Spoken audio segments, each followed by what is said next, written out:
Right guys, so we're making chicken jalfrezi today. Let's go. Start with some oil in a hot pan.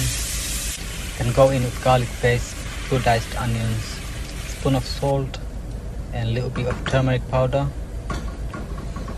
Mix it up and let that cook on low heat for about 5 minutes. Now add your chicken, give it 8 to 10 minutes to cook on low heat. You can chuck in some fresh tomato if you like.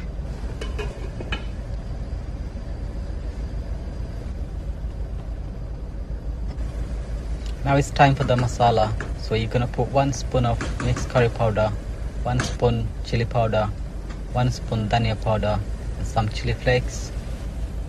Mix it all in and let it cook dry for 2 minutes. Then you're gonna add your green peppers and onions. You can add some water if you like. Now throw in fresh coriander and some green chilies. Let it simmer on medium heat for about 10 minutes.